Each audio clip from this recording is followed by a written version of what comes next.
অনেকে বুঝেনি না কোমাকে, অনেকে আমাকে জিজ্ঞাসা করেন যে আমার হাজবেন্ড কেমন আছে, যখন আমি বলি যে কোমাতে আছে তারপরে বলেন যে কথা বলে না, তাকায় না।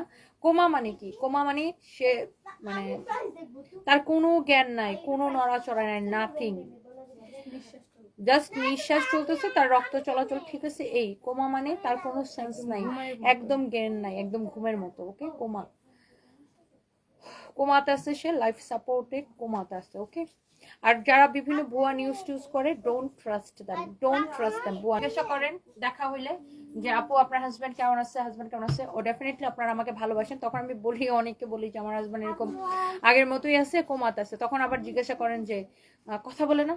একটা মানুষ কোমাতে থাকলে কিভাবে কথা বলবে? সে তো তাকাই, মানে ওর তো জ্ঞানই নাই। সো এই কোয়েশ্চেন গুলো আমার জন্য একটু বারবার এক্সপ্লেন করা, সবাইকে এক্সপ্লেন করা একটু উইয়ার্ড, কারণ মানে আমার জায়গা থেকে আমাকে এগুলো হাজারবার এক্সপ্লেন করা লাগে। সো মানে এটা অনেকে বুঝেনি না। যাই হোক, মানুষ খাবার দাবার ছাড়া এতদিন বেঁচে থাকে, ভাইয়াকে কি স্যালাইনের মাধ্যমে কিছু খাওয়ানো হয়? শুনেন, যারা আইসিইউর পেশেন্ট থাকে, লাইফ সাপোর্টে থাকে, সেসব পেশেন্টের সারাক্ষণই স্যালাইন চলে, 24 ঘন্টায় স্যালাইন চলে। আর হচ্ছে যে নাকের মধ্যে নল থাকে, সেই নল দিয়ে ফিডিং করানো হয়। ডাক্তাররা ভালো জানে না যে কোন পেশেন্টকে কিভাবে ডিল করবে, বিশেষ করে যারা কোমাতে থাকে বা লাইফ সাপোর্ট কোমাতে থাকে, সবার লাইফ সাপোর্টে যারা থাকে বা কোমাতে লাইফ সাপোর্টে থাকে, তাদের হচ্ছে নাক দিয়ে নল একটা ঢুকানো হয়, মানে পেটের মধ্যে, ওটা দিয়ে খাবার দেওয়া হয়। কোমা থেকে অনেক সময় অনেকে ব্যাক আসে। সো যারা এসব বুঝে না, মানে এদেরকে জাস্ট ডোন্ট ট্রাস্ট দেম। অনেকে বলে যে আমার হচ্ছে যে আমার জামাই মারা গেছে, আমি ইচ্ছা করে হসপিটালে রেখে দিছি। হ্যাঁ ভাই, আমার মানে এত আমার টাকা কামড়াইতেছে যে আমার জামাই মারা গেছে, আমি তার ইচ্ছা করে হসপিটালে রেখে দিছি। এই ধরনের ভুয়া কথাবার্তা প্লিজ বলবেন না। আমি এজ এ ওয়াইফ আমার খুব খারাপ লাগে, কারণ আমি আমার সর্বোচ্চ দিয়ে আমার হাজবেন্ডকে বাঁচায় রাখার চেষ্টা করতেছি। এবং একটু মেডিকেলি একটু গুগলে সার্চ দিয়ে আপনারা জানতে পারেন, হ্যাঁ, যে একটা পেশেন্ট ঘুমাতে থাকলে কেমন থাকে, কিভাবে তাকে টেক কেয়ার করা হয়, কেসে না আছে।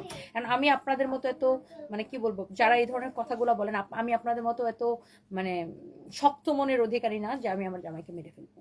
ওকে, যে আমি আমার জামাই লাইফ সাপোর্ট খুলে দিয়ে মেরে ফেলবো, আমি ওরকম মেয়ে না, আমি এটা পারবো না, এটা আমার কাছে খুন করার সমান।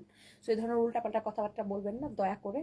আমার যতক্ষণ আল্লাহ আমার হাজব্যান্ডকে বাঁচায় রাখে, আর আমি যতক্ষণ আমি আমার জীবনের শেষ রক্তবিন্দু দিয়ে চেষ্টা করবো, সো এই ধরনের উল্টাপাল্টা কথাবার্তা বলবেন না।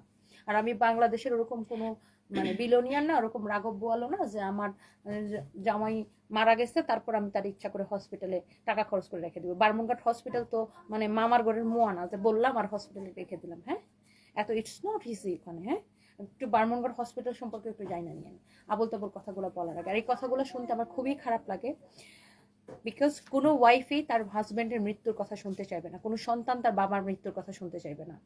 আমি তো কখনোই শুনতে চাইবো না এটা। সো এই ধরনের ভুয়া মানে কথা বলা বার্তাগুলো শুনলে, নিউজগুলো শুনলে খুবই খারাপ লাগে, আমার খুবই খারাপ লাগে, যেটা আমি আই ক্যান্ট এক্সপ্লেন। আমার এই জন্যই আমি যত রাগ করি বা আমি রেগে যাই, কেন রেগে যাই জানেন? আমার মাথায় রক্ত উঠে যায় যখন কেউ এগুলো বলে। কারণ আমি আমার জীবনের সর্বোচ্চ চেষ্টাটা করতেছি, আমি আমার সবটুকু দিয়ে চেষ্টা করতেছি মানুষটাকে বাঁচিয়ে রাখার। সে ব্যাক করতেই পারে, আপনারা কিভাবে জানেন যে সে ব্যাক করবে না? এই ধরনের কথাগুলো কেন বলেন? সে যে কোমা থেকে ব্যাক করবে না, এটা আপনারা আল্লাহ বলছে? অনেক মানুষ ব্যাক করে, জানেন? বাংলাদেশে এরকম একজন 12 বছর পরে কোমা থেকে ব্যাক করছে, এরকম কাহিনীও আছে, বুঝছেন? সো আল্লাহ চাইলে মরা মানুষকে জীবিত করে দিতে পারে। সো আপনি কিভাবে জানেন ব্যাক করবে কি করবে না? সো এই ধরনের কথাগুলো বললেন না। আর আমার হাজব্যান্ডের মৃত্যুর নিউজ কেউ করবেন না, প্লিজ করবেন না, just stop it, just stop it. আমার এগুলো শুনতে খুবই মানে অসহ্য লাগে, আমার খুবই অশান্তি লাগে, আমার আমার আমি খুবই বিরক্ত। একে তো দেখেন আপনাদের মধ্যে কি কোনো মনুষ্যত্ব নাই?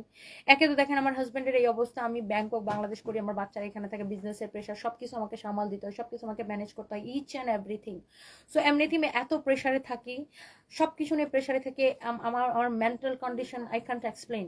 তার মধ্যে আবার আপনারা যখন এসব ভুয়া ভুয়া কথা বলেন, ভুয়া ভুয়া নিউজ করেন, খুবই অশান্তি লাগে, খুবই দুঃখ লাগে। কেউ যখন আমাকে ফোন দিয়ে জিজ্ঞাসা করে তোমার হাজব্যান্ড মারা গেছে, কেউ যখন দেখা হলে জিজ্ঞাসা করে, যখন কি ফেসবুকে আমার সামনে এই ভিডিওগুলো আসে, কেউ যখন আমাকে এই ভিডিও লিঙ্ক পাঠায়, আমার খুবই খারাপ লাগে।